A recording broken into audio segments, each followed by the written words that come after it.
അന്ന് മൻമോഹൻ സിംഗിൻ്റെ ഭരണമാണ്. അദ്ദേഹം ഒരു ക്യാബിനറ്റിൽ ഇരിക്കുമ്പോൾ ഒരു റിപ്പോർട്ട് എടുത്ത് വായിച്ചിട്ട് മൻമോഹൻ സിംഗ് പൊട്ടിച്ചിരിക്കുന്നു. ഓ, എന്താ സംഭവം? പറ കേക്കട്ടെ. അത് വലിയ സംഭവമല്ലേ? മൻമോഹൻ സിംഗ് ചിരിക്കുന്ന ആരും കണ്ടിട്ടില്ല. ഇദ്ദേഹത്തെ ചിരിപ്പിച്ച വിഷയം എന്താണെന്ന് അറിയാനായി കൗതുകം. എന്താ രാമേന്ദ്ര പ്രശ്നം? ആരോ മന്ത്രിമാർ ചോദിച്ചു, എന്താണ് ചിരിക്കുന്നത്, എന്താണ് ഈ പതിവില്ലാതെ ചിരിക്കുന്നത്? അപ്പോൾ മൻമോഹൻ പറഞ്ഞു, ഇത് കേരളത്തിലെ എല്ലാ രാഷ്ട്രീയ പാർട്ടികളോട് ചേർന്ന് വന്ന ഒരു റിപ്പോർട്ടാണ്. അപ്പൊ പ്രതീക്ഷയ്ക്ക് വകയുണ്ട്. ഞങ്ങൾക്ക് ഹൈവേക്ക് 45 മീറ്റർ വേണ്ട, 35 മതി എന്ന് എല്ലാവരും കൂടെ കൂടി പാസ്സാക്കിയിരിക്കുന്നു. ഇത് എന്നെ ഉദ്ദേശാണ്, എന്നെ തന്നെ ഉദ്ദേശാണ്, എന്നെ മാത്രം ഉദ്ദേശം. എന്ത് പറ്റിയടാ? ചായ നെറുകന്തലേ കയറി ബ്ലോക്ക് ആയതാ. ഈ പുള്ളി ചിരിക്കുന്നത് ലോകത്തെല്ലാവരും ഞങ്ങളുടെ ഹൈവേയുടെ വീതി കൂട്ടണം, കൂടുതൽ ഫെസിലിറ്റി വേണമെന്ന് പറയുമ്പം ഞങ്ങളുടെ ഹൈവേക്ക് വീതി കുറച്ച് തരണമെന്നും പ്രധാനമന്ത്രിക്ക് അപേക്ഷ കൊടുത്ത ഏക സംസ്ഥാനം കേരള.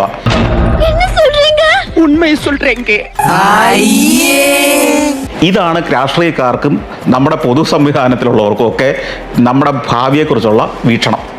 ഇത് മാത്രമേ ഉള്ളൂ കേരളത്തിന് കുഴപ്പം. മനുഷ്യനായ സാമാന്യ ബോധം വേണം. അദ്ദേഹം പറഞ്ഞ ഒന്നാമത്തെ പച്ചക്കള്ളം എന്താണ്? ദേശീയപാത 30 മീറ്റർ ആക്കി ചുരുക്കണമെന്ന് കേരളത്തിൽ CPIM നേതൃത്വം നൽകുന്ന ഇടതുപക്ഷ ജനാധിപത്യ മുന്നണി പറഞ്ഞു എന്നുള്ളതാണ്. എവിടെ നിന്ന് കിട്ടിയ വിവരമാണ്? ഏത് പത്രത്തിൽ നിന്ന് കിട്ടിയ വിവരമാണ്? യോഗം വിളിച്ചു കൂട്ടിയപ്പോൾ എല്ലാവരും 30 മീറ്റർ യാതൊരു കാരണവശാലും കൂട്ടരുത്.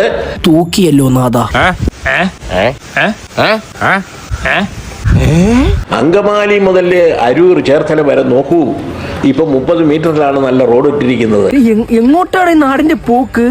എനിക്ക് പേടിയാവുന്നളിയാ, എനിക്ക് നാട്ടിൽ നിൽക്കാൻ തന്നെ പേടിയാവുന്നു. ആ റോഡിന്റെ 2 സൈഡും കണ്ടാൽ തന്നെ അത് വെട്ടിമാറ്റിയാൽ തന്നെ പിന്നെ 30-നും കുറയ്ക്കാൻ കഴിയുമെന്ന സ്ഥിതിയാണ് ഇപ്പൊ അതിന്റെ അനുഭവത്തിൽ ഉണ്ടാകുന്നതെന്നൊക്കെ പറഞ്ഞുകൊണ്ടുള്ള അഭിപ്രായം വന്നു. കുറെ വിവരമില്ലാത്തവന്മാരെല്ലാം ഒരു നാട്ടിൽ നിന്ന് ജനിച്ചു. ആൾ പാർട്ടീസ് യോഗത്തിലെ ചർച്ചയിൽ എല്ലാവരും ഏകകണ്ഠമായി 30 മീറ്ററിൽ കൂടാൻ പാടില്ല എന്ന് തീരുമാനിച്ചു.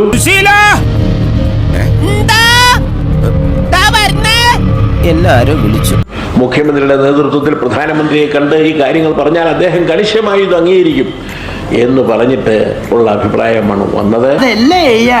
ഒരു ഫാബ്രിക്കേറ്റഡ് വീഡിയോസിനും എന്നെ തകർക്കാനാകില്ല. ചരിത്രവും യാഥാർത്ഥ്യവും ഒക്കെ മുന്നോട്ട് വരുമ്പോ കേരളം ഓർക്കുന്ന എന്തായിരിക്കും? അല്ല, ഈ 2 വീഡിയോയ്ക്കുള്ള മറുപടി കാസർഗോഡ് മുതൽ തിരുവനന്തപുരം വരെയുള്ള ഏതെങ്കിലും ഒരു ജില്ലയിൽ പോയി ഇപ്പൊ നോക്കിയാൽ മതി. എങ്ങനെയാ സാധിക്കുന്നത്? ഇന്നും കിട്ടിയില്ലേ? ഈ കിട്ടുന്നതിലേക്ക് എനിക്ക് സന്തോഷമേ ഉള്ളൂ.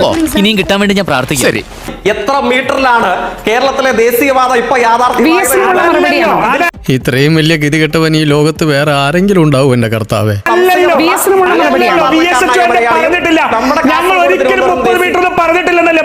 നിനക്കിതെങ്ങനെ സാധിക്കുന്നതാവോ എന്ന് ഞാൻ ചോദിക്കുന്നില്ല, പക്ഷെ നിന്റെ അപ്പനിതെങ്ങനെ സാധിച്ചെടുത്തടാ. ഞാൻ പോകുന്നു. Bye bye.